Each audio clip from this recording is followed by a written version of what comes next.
Salam alaikum Azzoul Flaoun, bonsoir. Le ministre des Affaires étrangères français, Jean-Noël Barrot, a réagi ce dimanche 15 décembre, hier donc, à la convocation de l'ambassadeur de France à Alger, Stéphane Romaté, par la diplomatie algérienne, au ministère des Affaires étrangères. Le diplomate français a été sermonné par la diplomatie algérienne qui a accusé la France de mener une opération de déstabilisation contre l'Algérie, selon les révélations des quotidiens algériens, dont le Soir d'Algérie, Al-Mujahid et Al-Khabar, dans leurs éditions d'hier dimanche 15 décembre. Cette convocation fait suite aux graves révélations sur l'implication des services de renseignement français, la DGSE, dans une campagne de recrutement d'anciens terroristes en Algérie à des fins de déstabilisation, selon les mêmes journaux. La diplomatie algérienne a expliqué à l'ambassadeur de France que l'Algérie prendra toutes les mesures qui s'imposent pour faire face à ces tentatives d'ingérence. Interrogé par France Inter au sujet des accusations algériennes, le ministre français des Affaires étrangères a répondu « Ce sont des accusations infondées et fantaisistes. J'ai eu notre ambassadeur au téléphone et lui est assuré tout notre soutien. » Les relations entre l'Algérie et la France traversent une crise inédite depuis le 31 juillet dernier, avec la décision du président Macron de reconnaître la marocanité du Sahara occidental. En signe de contestation, l'Algérie a retiré le même jour son ambassadeur à Paris, Saïd Moussi.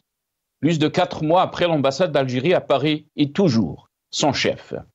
En plus du conflit au Sahara occidental, la crise entre les deux pays a été aggravée par les déclarations du ministre de l'Intérieur français, Bruno Retailleau, qui, dès sa prise de fonction en septembre dernier, a annoncé un bras de fer avec l'Algérie sur la question de la délivrance des laissez-passer consulaires.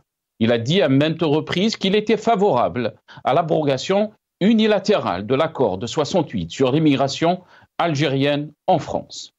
Les relations entre les deux pays se sont encore détériorées après l'arrestation de Boualem Sansal le 16 novembre dernier à l'aéroport d'Alger.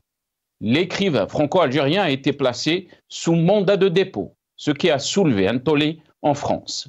Boualem Sansal est poursuivi pour atteinte à la sûreté de l'État après ses déclarations sur les frontières de l'Algérie.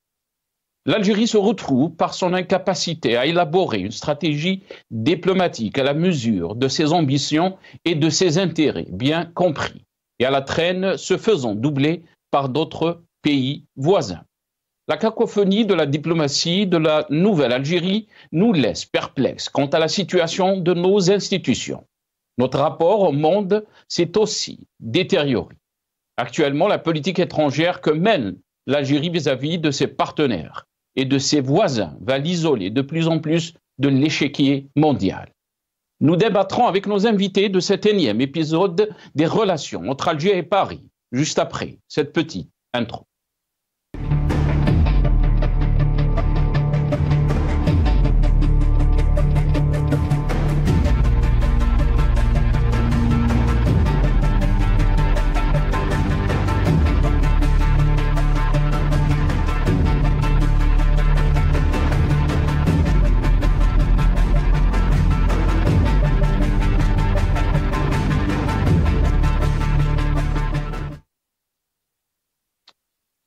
La France réagit aux accusations de déstabilisation de l'Algérie. C'est le titre de notre émission pour ce soir. Et pour en parler, j'ai le plaisir d'accueillir dans cette émission professeur Nordine Aoussat, universitaire, analyste politique. Il est avec nous depuis Paris, via Skype. Professeur Nordine Aoussat, bonsoir.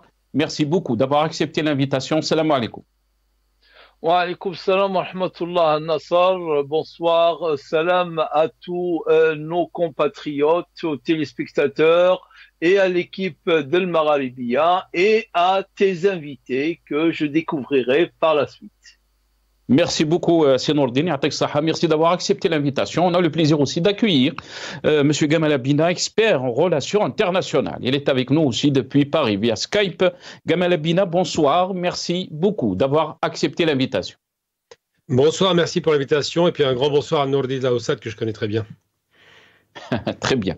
On aura le plaisir, j'espère, d'avoir aussi dans cette émission Karim Tabou, opposant politique. Il sera avec nous depuis Alger par téléphone. Nordine, je vais commencer cette émission avec vous, bien sûr. Donc, cette crise entre Alger et Paris, des accusations très graves, bien sûr. Avant de vous donner la parole, on va essayer de, si c'est possible, nos amis de la régie, on va regarder ce petit reportage de l'APS, bien sûr, qui accuse la France de comploter contre l'Algérie. On regarde. قالوا لي بلي راح نكشفوا لك على المخطط تاعنا اللي انا باغي نديرو في الجزائر وما نجحناش بالحراك. قال لي انا نخدم مع المخابرات الفرنسيه، يعني عنصر المخابرات الفرنسيه دخل لكم السلاح والذخيره والمتفجرات. بغاو يعني ندخلوا في فوضى وندخلوا في حرب اهليه ولا حاجه كيما هكذا باسم الارهاب. وكاع على بالنا بلي الجزائر يعني راهي كاع عينين الناس، كاين بزاف اعداء راهم كيرصدوا البلاد.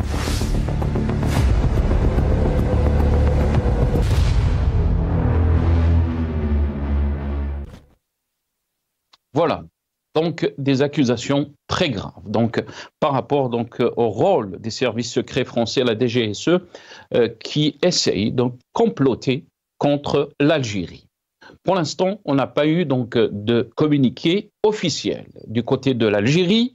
Il y a eu donc ces titres qui ont été donc relayés dans la presse algérienne et surtout dans quelques journaux qui sont connus proches du régime, comme Al-Mujahid, le Soir d'Algérie, ou Al-Khabar. On attendait la réponse du côté de la France. On l'a eu hier. On écoute le ministre des Affaires étrangères français. C'est une dépêche qui vient de tomber, Jean-Noël Barrot, qui concerne l'Algérie, on en parlait tout à l'heure. Le ministère algérien des Affaires étrangères, donc j'imagine que vous le connaissez bien, c'est votre homologue, qui vient de convoquer l'ambassadeur de France, Stéphane Romatet, que vous devez connaître évidemment, au sujet de la participation des services de renseignement français à des projets visant à déstabiliser l'Algérie. Qu'est-ce que vous répondez là aux autorités algériennes? Que ce sont des accusations infondées et fantaisistes, que j'ai évidemment eu notre ambassadeur au téléphone pour lui assurer de notre soutien. Et que s'agissant de notre relation avec l'Algérie, nous avons dit, nous avons même écrit en 2022, le président Tebboune, le président Macron, une feuille de route qui projette la relation entre nos deux pays sur l'avenir. Et qui ne tiennent pas. Et nous souhaitons que cette relation, c'est l'intérêt de la France et de l'Algérie, puisse se poursuivre. Mais vous confirmez cette convocation Je la confirme. Vous en étiez informé? Absolument. D'accord. Et vous la contestez? Je la regrette. Voilà, donc la réponse du ministre des Affaires étrangères, Jean-Noël Barrot, qui a réagi donc à ces accusations très graves. Nordine, votre réaction par rapport donc à cette affaire? Ma première réaction, c'est de déplorer encore une fois cette opacité, cette non-lisibilité de la parole algérienne. Qui parle? C'est une parole officielle, c'est une réaction officielle. Est-ce que c'est le ministère des Affaires étrangères qui parle? Est-ce que c'est les services de la présidence qui parlent? C'est trois journaux. Trois journaux, en l'occurrence, que nous connaissons tous. Je dirais même, je m'excuse, trois torchons qui n'ont rien de journaux, ni le Mujahid, ni le Soir, ni Al-Khabar. Donc, comme vous venez de le dire à Sénassar, on attend la réaction officielle de l'Algérie. Et quand je dis la réaction officielle, c'est quelque chose qui vient du ministère des Affaires étrangères, puisque ça concerne des relations bilatérales entre l'Algérie et un pays tierce, ou bien carrément de la présidence. Ce n'est pas le cas.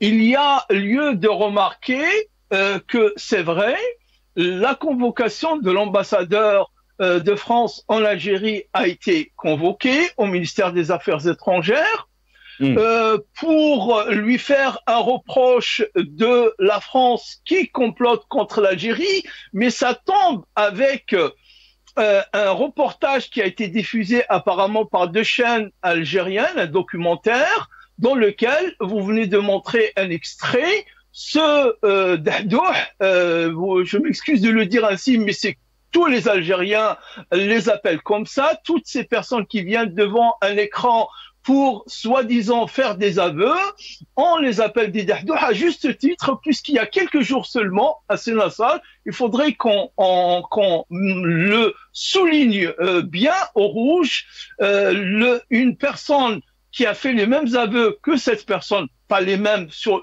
du contenu, mais la forme, vient d'être acquittée par un tribunal. Donc, c'est pas dans 4 ans, en 2028, qu'on découvrira que cette personne que vous venez de montrer, finalement, toutes ces accusations qu'il fait. En plus, j'ai écouté un petit extrait.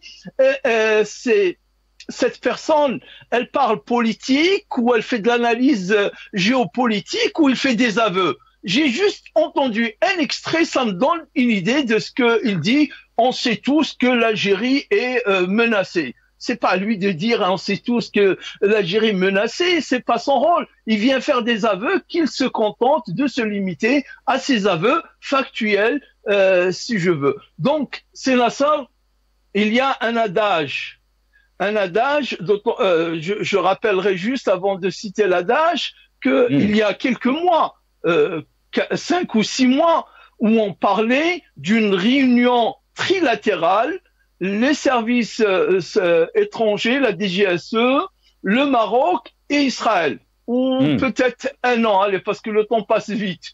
Elle est où cette réunion dont on a parlé, soi-disant les médias et la presse algérienne? Il faut arrêter. L'adage dit à trop crier au loup, on finit par ne plus y croire. Moi, personnellement, je n'y crois pas. Et vous avez rappelé, donc, c'est Nourdine, le plan s'appelait donc Star 6, je pense. Vous avez parlé donc de cette réunion. Gamal Abina, j'aimerais avoir votre aperçu, bien sûr, par rapport à cette question.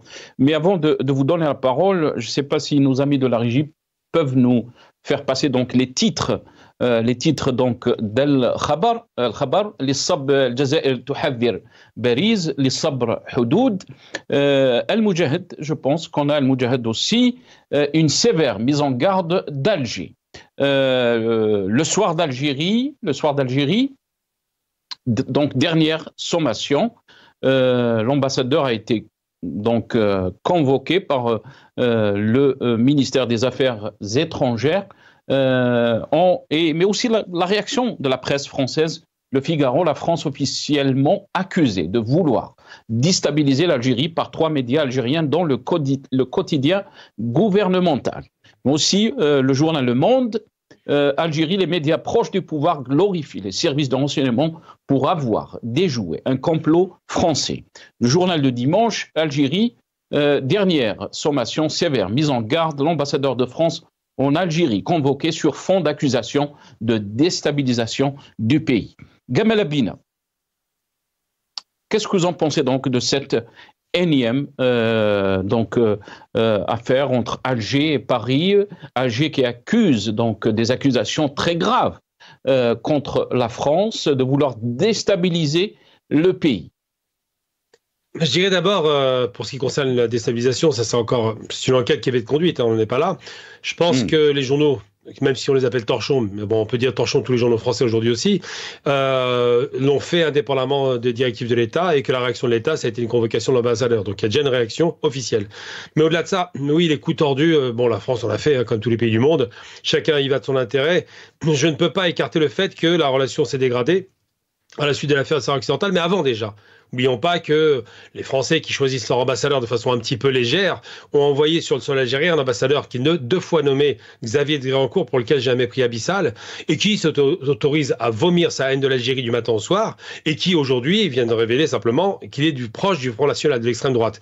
Donc on a déjà un ambassadeur qui est douteux. Ensuite il y a eu l'affaire Amira Bouraoui, où les Français, parce qu'elle est devenue française de façon très opportune, vont exfiltrer cette femme qui était quand même poursuivie par la justice algérienne. Quelle raison ou tort, je ne rentre pas là-dedans, mais elle est poursuivie par un État souverain, et les Français, donc la DGSE, Direction Générale des Renseignements Extérieurs, va s'occuper de son exfiltration. Il y a l'affaire Daoud qui passe son temps à vomir sur l'Algérie sur le magazine Le Point et qui a dit des choses extrêmement graves sur le peuple algérien. Je ne parle pas du tout des dirigeants. Je parle du peuple, où il expliquait, après l'affaire de Cologne, que les Algériens étaient des violeurs en puissance parce que frustrés. Kamel Daoud, qui a été condamné pour des violences avec un bâton contre sa femme en Algérie en 2019. Ensuite, il y a l'affaire Sansal, très proche de l'extrême droite, encore une fois, qui lui-même passe son temps à vomir sa haine de l'Algérie et devient opportunément, à 75 ans, français. Donc c'est bon, c'est naturalisation à la dernière minute pour essayer de garder des éléments qui sont dissonants, ça pose déjà problème, parce qu'on ne donne pas une naturalisation, on ne fait pas de types qui n'ont jamais été français, des Français du jour au lendemain, sans motivation politique. Ensuite, je dirais simplement, quel que soit, moi je rentre pas dans le détail de savoir si oui ou non il y a des coups tordus. Les Français ont eu l'habitude depuis toujours de faire avec leurs anciennes colonies des coups tordus. On appelle ça les opérations de barbouze. Ce que je veux dire simplement, c'est que je veux bien qu'on mette en accusation les uns et de blanchir les autres, mais je ne suis pas d'accord avec ça. La lecture est trop simpliste. La France, par exemple, lorsqu'elle va reconnaître la souveraineté du Sahara occidental pour les Marocains, elle a une action politique très très très forte. Elle n'était pas obligée de le faire. Tout comme elle n'était pas obligée de soutenir l'action sioniste, même si elle reculait. La France est un des principaux soutiens d'Israël et voit que l'Algérie, évidemment, est contre ce soutien, pas par rapport à la France, mais pour la Palestine. Donc on est sur deux lectures différentes. Alors quand vous me dites que est-ce que oui ou non la dégradation se fait, est-ce que l'Algérie s'isole, je suis pas d'accord avec ça. Aujourd'hui, par exemple, la relation entre l'Algérie et mais sur la manière, je m'excuse, je vous ai coupé la parole. Parce que vous avez parlé aussi de peut-être d'une analyse ou d'une façon de voir les choses simplistes. Mais quand on voit la manière, la façon dont l'Algérie réagit, on parle d'une diplomatie, on parle d'un pays qui a une histoire, qui a aussi une diplomatie reconnue dans les années 70, les années 80. Est-ce que vous pensez aussi, parce qu'on a vu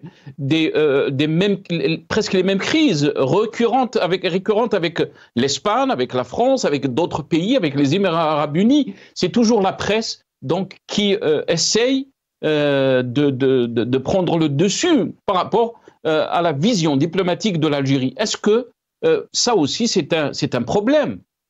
Ben non, au contraire. Si la presse prend le dessus indépendamment de la diplomatie, c'est une bonne chose. C'est-à-dire que la presse est un peu indépendante. Ce serait le contraire qui serait inquiétant. Si la presse fait écho de ce que la diplomatie veut faire, là on est sur une démarche. Vous me parlez de pays par exemple qui posent problème. Les Émirats arabes unis, il faut quand même pas délirer, c'est quand même pas le pays le plus sympa de la région, reconnaissance d'Israël, des actions en Libye, des actions au Soudan, des actions en Somalie, un peu partout, enfin bref, ils sont vraiment à la manœuvre politiquement et pas du camp du bien. Ensuite, vous parlez de l'Espagne. Il y a eu une mauvaise relation effectivement à la suite du Sahara occidental, je la déplore, ça aurait pas dû arriver. L'Algérie ne doit pas dire à un pays vous avez ou à reconnaître ou pas, mais ça s'est amélioré depuis, puisque les Espagnols soutiennent la Palestine et qu'il y a quand même des relations d'État à État qui sont saines. J'ai envie de dire simplement, c'est que je veux bien qu'on accuse les uns les autres, mais tout de même, l'environnement global de la France, qui a, à chaque fois on a un coup, on avance, on recule. Monsieur Macron va dire qu'il y a un génocide qui a été perpétré en Algérie, enfin un crime contre l'humanité, puis après il recule. À chaque fois c'est la même méthode. Ensuite il va reconnaître la mort de Ali Boumedjel, assassiné par la France, la mort des communistes français, en l'occurrence Sodin, et ensuite il recule. Il va reconnaître le 17 octobre de façon claire, là-dessus c'est très bien. Tout ce qui se passe en France, il a reconnu quasiment. Par contre, ce qui se passe en Algérie, il ne veut pas le reconnaître. Donc je peux entendre des choses, mais il y a quand même un minimum de sérieux à avoir. Il a parlé de rente mémorielle une fois, sous l'élection d'un certain Kamel Daoud. Il ne faut quand même pas l'oublier. Rente mémorielle, pourquoi? Parce que soi-disant, l'Algérie voudrait jouer la carte de l'histoire pour la repentance, tout le baratin qu'on entend. Le problème, c'est que si la France ne voulait pas de rente mémorielle, elle dirait simplement pardon. Comme ça, elle annule ce levier de pression. Elle ne le fait pas. Qui a tort? Ceux qui ne le font pas. Et j'ai envie de dire simplement, c'est qu'aujourd'hui, quand l'Algérie est en bisbille avec la France, c'est pas une question diplomatique. C'est une question de souveraineté. Je veux dire, les coups tordus, je vous en ai parlé un instant, il y en a une multiplication. Les États ont des rapports, effectivement, ils se font des coups tordus. Ou parfois, par exemple, là, on voit bien que, comme l'Algérie commence à prendre la distance... Comment expliquer qu'il n'y a pas eu de... L'Algérie prend la distance économique avec la France. Comment expliquer, Gamel, qu'il n'y a pas eu de communiqué officiel, des autorités officielles, du ministère des Affaires étrangères, du Premier ministre, au moins qu'il y ait un communiqué qui explique qu'est-ce qui se passe exactement aux Algériens. Pourquoi c'est la presse? C'est ça, ma question c'était ça. Pourquoi c'est la presse qui se mêle donc de ces dossiers diplomatiques? La presse fait son travail et c'est tant mieux. Si elle a tort... Mais elle fait pas son travail parce qu'on est dans l'insulte, on est dans la complication des relations. Vous avez parlé de cette importance de relations entre l'Algérie et la France. Quand même, on parle de presque de 7 millions d'Algériens qui sont connectés à l'Algérie, qui résident en France, qui ont la double nationalité. Là, je vous rejoins sur les 7 millions d'Algériens, c'est là qu'il doit y avoir un bémol. Mais par contre, quand vous dites la presse fait pas son travail, je suis désolé, quand Le Point donne une interview à Macron qui va dans le sens de la tension avec l'Algérie, la presse n'a pas parlé à ce moment-là, la presse algérienne. C'est Le Point qui parle avec un Daoud qui est anti-algérien, on l'a bien compris.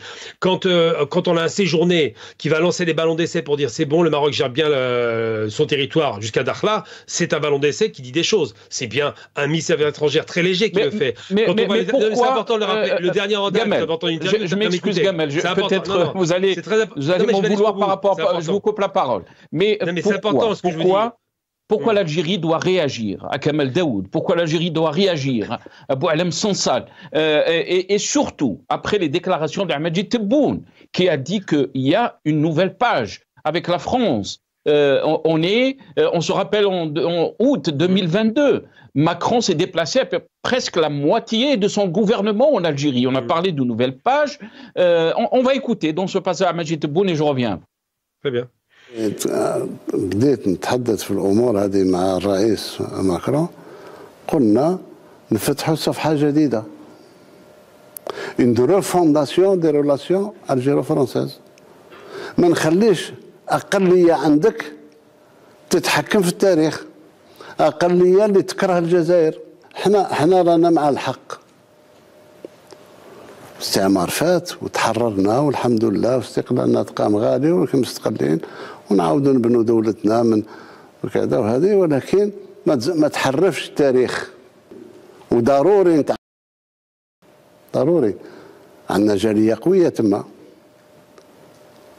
اليوم نتايا أنا راني يعني نحافظ على شعرة معاوية معك. Voilà. Gamel Abine, je vous rends la parole très rapidement. Je dois donner la parole aussi à Senorti. Très simplement, on va donner plusieurs éléments. D'abord, des ministres des Affaires étrangères qui dérapent. Le dernier que vous avez entendu tout à l'heure, il est vent debout, il a été convoqué, tout est faux. C'est-à-dire qu'il y a même pas, ils se disent même pas qu'il y a peut-être des services de renseignement qui travaillent indépendamment de Macron. Ensuite, la relation aurait pu être fondue si ça avait été sérieux. Je suis désolé, quand M. Macron vient avec ses 17 membres de gouvernement, il propose pas une relation sérieuse, il propose pas d'investissement massif ou de collaboration. Il propose de la culture, de l'histoire, des choses très périphériques. Mais on parle d'industrie, on parle de développement et de co-développement, de colocalisation, mot qui ne ressortira jamais. Donc quand on fait un pas en avant, deux pas en arrière, il faut se poser des questions. Je suis désolé de le dire, mais moi j'aurais aimé effectivement que cette relation soit saine, mais regardez côté français. Est-ce qu'il y a réellement une volonté de reconnaître les crimes de guerre, une volonté de créer un partenariat stratégique, une volonté d'apaiser les tensions, une volonté de faciliter les choses? On l'entend depuis des années, et c'est l'extrême droite qui donne le là.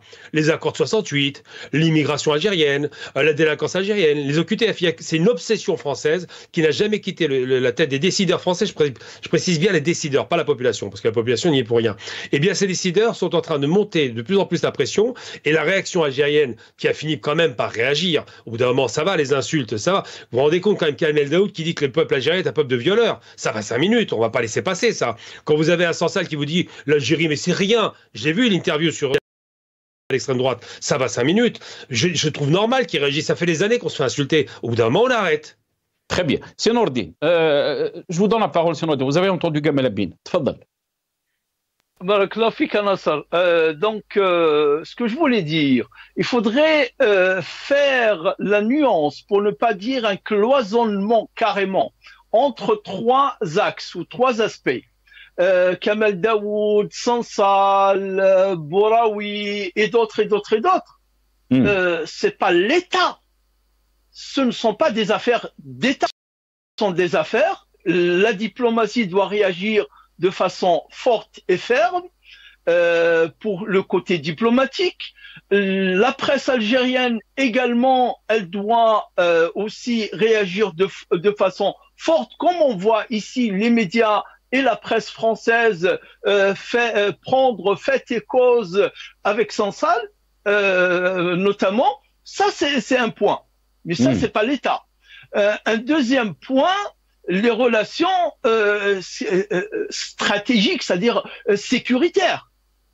C'est quand même d'une gravité, d'une grande gravité, que d'accuser par le biais de journaux qui n'ont aucune crédibilité. Je m'excuse, je le salue, j'ai pas, cher Gamal Abina, mon ami, je connais mieux ces médias-là. J'étais cadre à la NEP en 1984. Donc c'est des torchons, ce n'est pas aux torchons de définir la position de l'Algérie et de l'État algérien. D'accord? Parce qu'ils jouent sur la confusion et non plus sur des documentaires passés à la télévision dont la réalisation, nous savons qui est à la réalisation, qui parle de la France qui recrute des djihadistes pour déstabiliser l'Algérie. C'est quand même d'une gravité absolue. Et je n'y crois pas un seul instant à cela. Donc il faudra, et la position, tant qu'il n'y a pas de position officielle des officiels algériens, on ne va pas crier au loup et on ne va pas non plus dire et hurler haro sur le baudet derrière une presse qui n'est pas crédible. Ça d'une part. D'autre part, maintenant, il est vrai que les relations entre l'Algérie et la France, il y a déjà longtemps qu'elles auraient dû être carrément refondées. Nous sommes quand même à 60 ans de l'indépendance.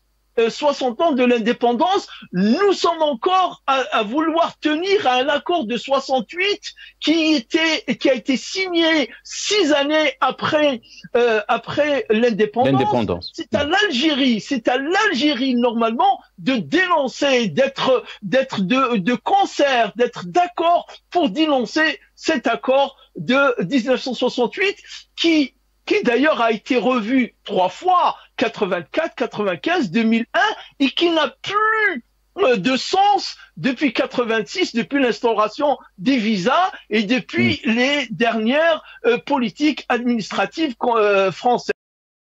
Et je suis pour la refondation des accords.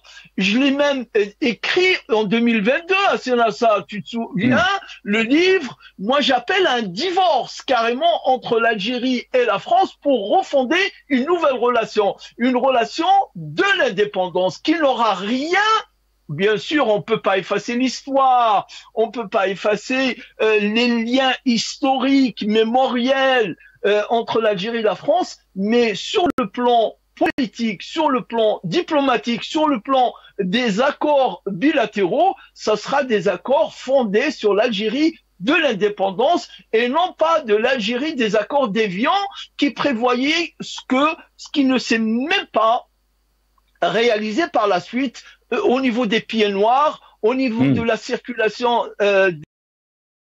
des deux côtés de la Méditerranée. Donc, et c'est vrai qu'il y a plusieurs points, mais ne nous laissons pas abuser par la propagande, parce qu'il y a aussi de la propagande des deux côtés. Je suis tout à fait d'accord avec mon ami Gamal Abina.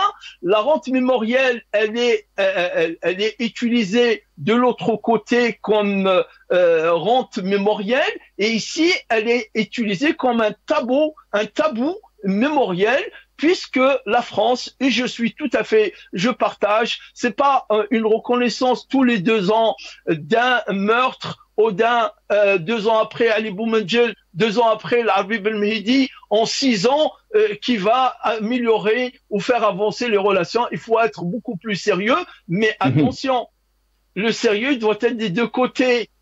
Du côté de l'Algérie, je pense qu'on n'est pas à la hauteur tant que nous n'avons pas un pouvoir issu d'élections propres, honnêtes et véritables.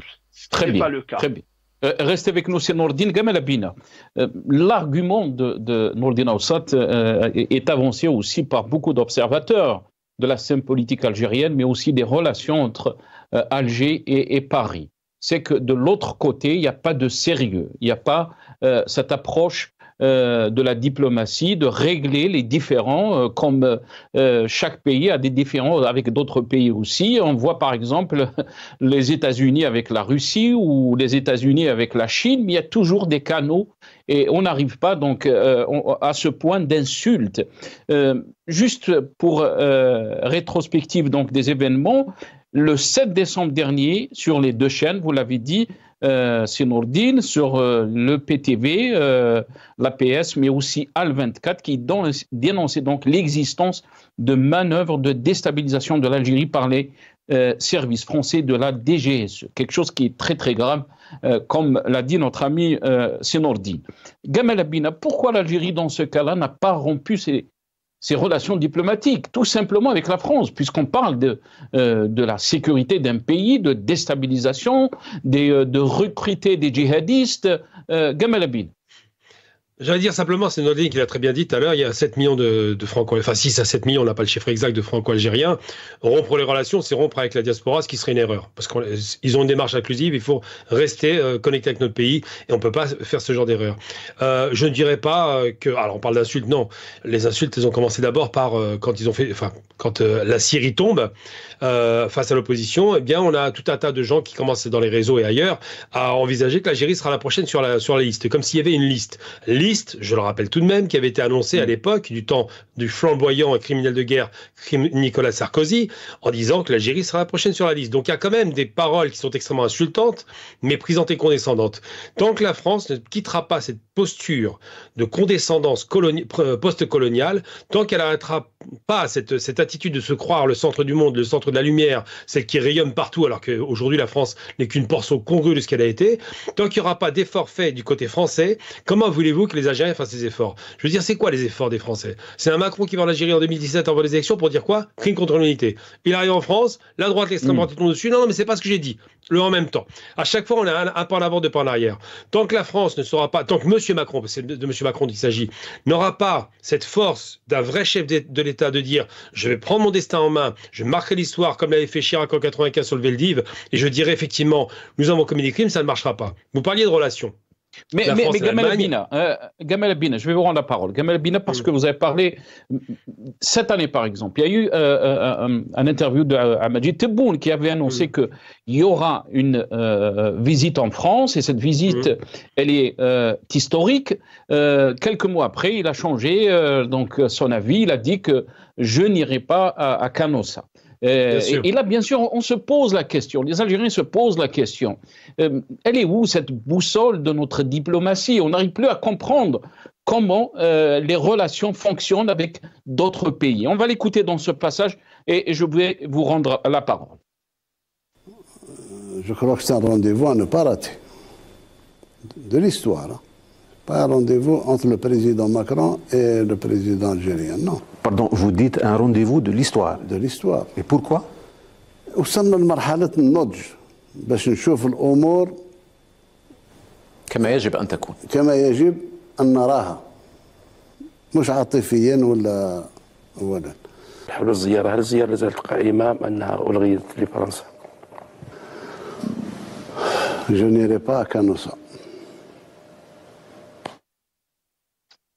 Gamal Abina, on dit une chose et son contraire, on n'arrive plus à comprendre comment fonctionne notre diplomatie. Gamal Abina. C'est très simple. Quand on vous demande de venir et qu'on vous fait toute une mise en scène assez spectaculaire avec le défilé sur les Champs-Élysées, une prise de parole au Parlement, un peu une façon de caresser en sens du poil, c'est un peu condescendant tout de même. Donc ça, c'est quelque chose qui pose problème. Et j'ai envie de dire simplement, c'est que si on veut une relation apaisée, il faut d'abord un pas d'un côté. Quand les Allemands ont une relation apaisée avec la France, il y a tout de même des procès à Nuremberg qui sont faits. Il y a des condamnations, il y a des pendaisons, il y a des poursuites, il y a des reconnaissances de crimes, il y a des enquêtes. Là, les accords de 62 d'Alger, c'est quoi? C'est on ne dit rien, pas de poursuite. Ça commence par une catastrophe. Évidemment, les rapports de force à l'époque n'autorisaient pas les Algériens à réclamer justice, parce qu'on parle de justice. Non seulement on ne parle pas de justice, mais on ne parle même pas de reconnaissance, ni même de demande de pardon. Le minimum que les Allemands ont fait, eux. Les Allemands n'ont pas cessé de demander pardon pour que la relation Adenauer-De Gaulle fonctionne, pour que la relation Schmitt-Mitterrand fonctionne. Il a fallu du temps.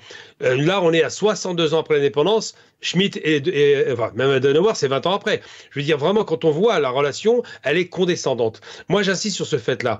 Sur le côté algérien, j'ai envie de dire simplement, j'aurais peut-être pas géré les choses de la même façon, mais tout de même, ça va 5 minutes, cette façon de regarder de haut. Mais aussi, il y a peut-être une question, Gamal Abina, ceux qui disent que cette position, la position de l'Algérie a changé parce qu'il y a eu un changement de position de la France vis-à-vis du Sahara occidental. Mais si c'était que ça, j'ai envie de vous dire plusieurs fois, le premier voyage qui était prévu était reconduit pour des questions simplement de Covid. Non, pas de Covid, il y avait déjà les problèmes de gilets jaunes. Après, il y a une question de manifestation sociale, c'est-à-dire que la France avait du mal. N'oublions pas que la France, ça se passe pas bien actuellement sur le plan social.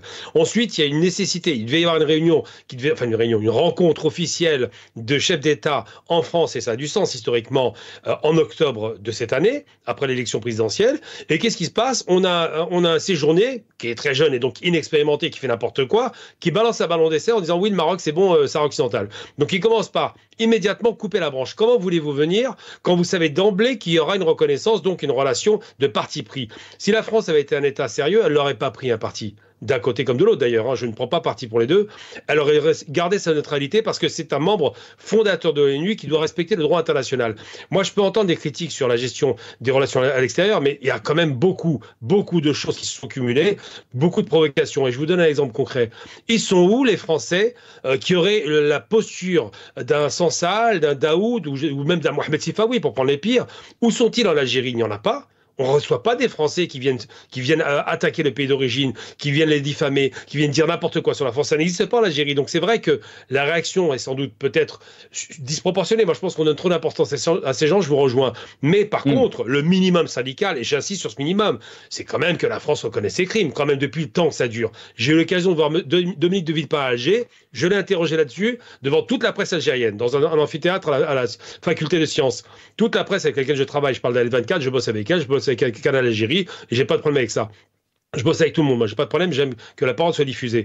Eh bien j'ai demandé à monsieur de Villepin pourquoi la France ne demandait pas pardon, il a mis 12 minutes à me répondre, et pour dire quoi, il a botté en touche. Nous ne sommes pas prêts à le faire aujourd'hui.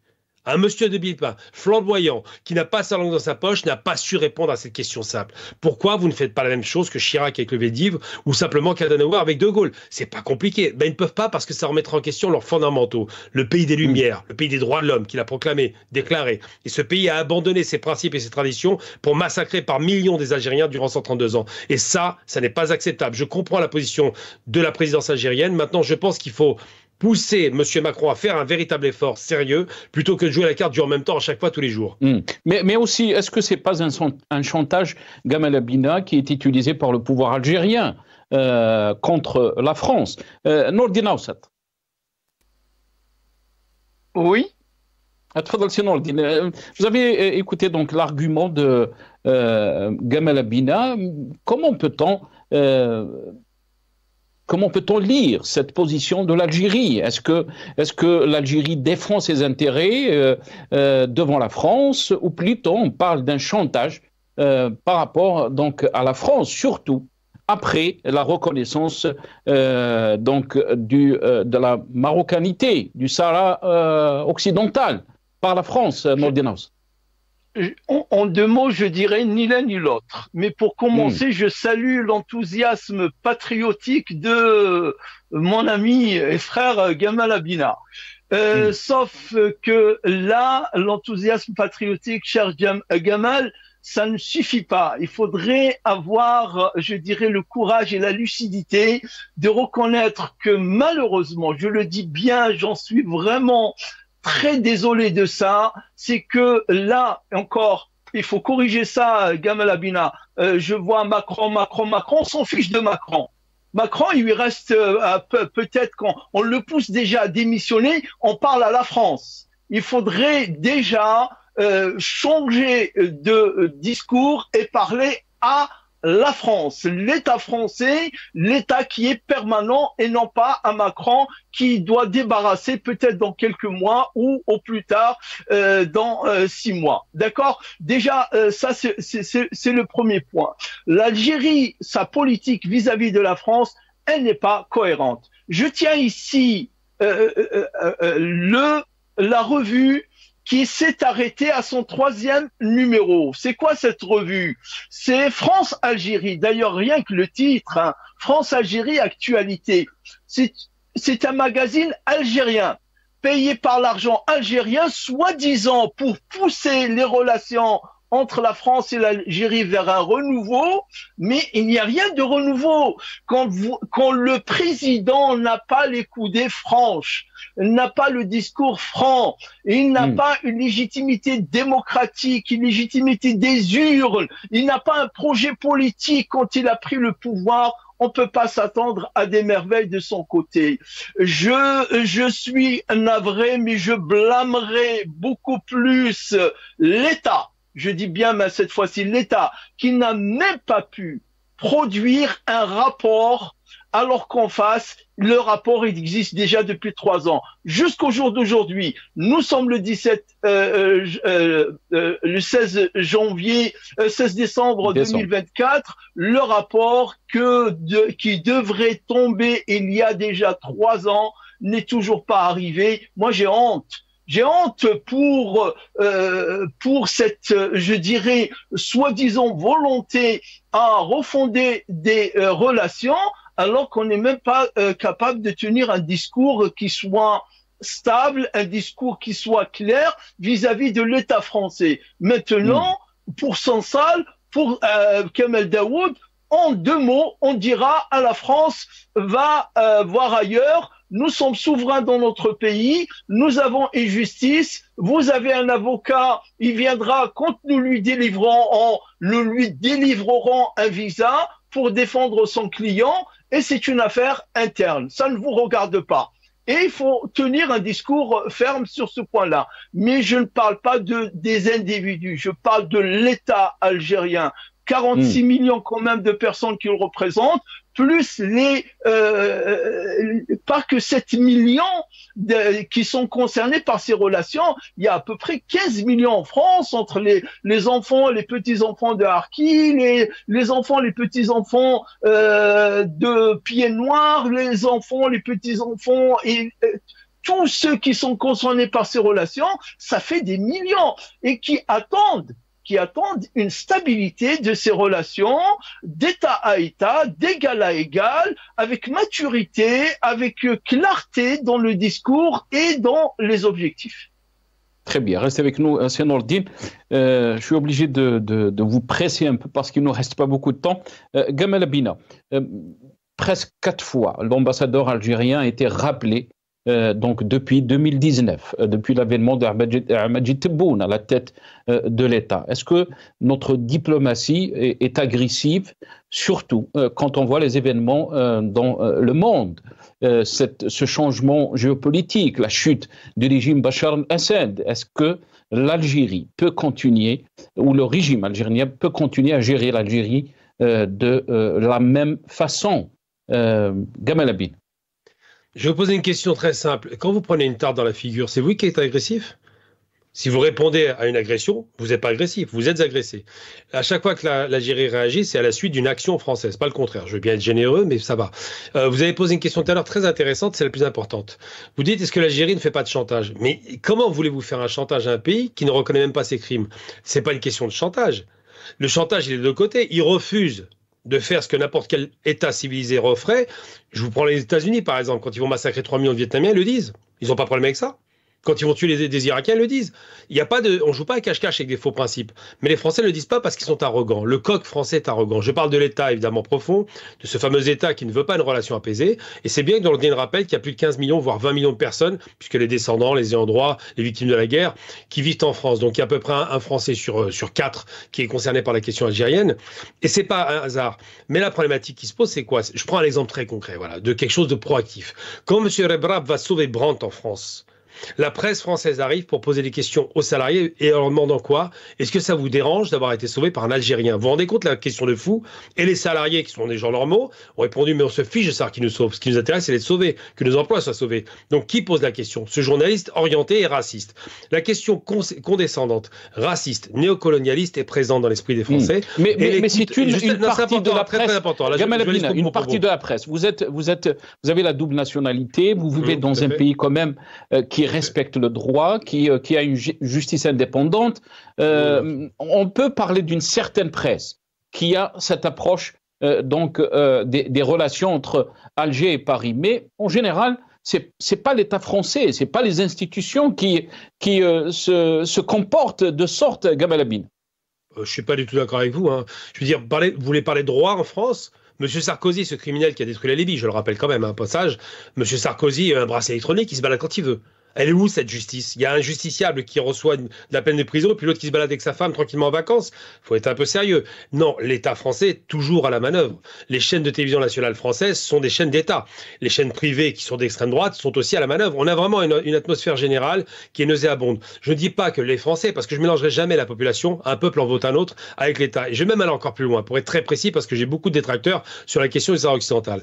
Ma position est très simple. Je pense que la France, l'Espagne et l'Algérie se doivent d'avoir une position de neutralité. Pourquoi? Parce que les seules personnes qui doivent avoir une position proactive et qui ont le choix de leur destin, c'est les Sahraouis vis-à-vis des Marocains. Et je dis simplement aujourd'hui de façon très claire, si les Sahraouis veulent être indépendants, qu'ils le soient, s'ils veulent être Marocains, qu'ils le soient. Ça ne nous regarde pas, c'est clair.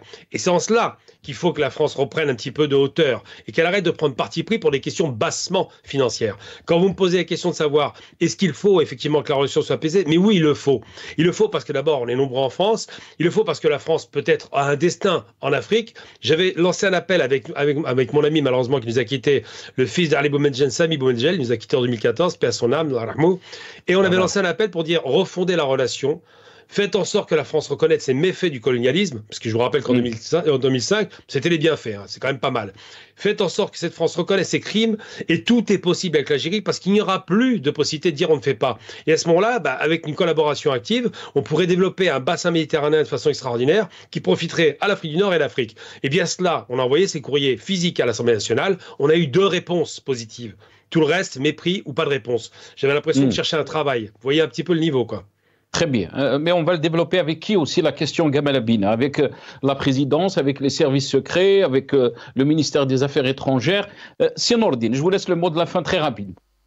Oui, le mot de la fin. Juste une précision, cher Gamal. Tu as parlé tout à l'heure de Sarkozy qui aurait dit que l'Algérie sera la prochaine sur la liste. Ce propos-là, il est infondé. Il est infondé. Il n'a jamais existé, si ce n'est dans les réseaux sociaux. Sinon, je suis tout à fait d'accord avec toi. L'Algérie, il est temps pour refonder les relations avec la France, des relations apaisées, des relations sur d'autres termes, et bien sûr qui commencent par la reconnaissance de ses crimes. Mais la France reconnaîtra ses crimes, reconnaîtra je dirais la barbarie de la colonisation quand il y aura en face un pouvoir, un régime légitime. Pour l'instant, nous ne l'avons pas malheureusement.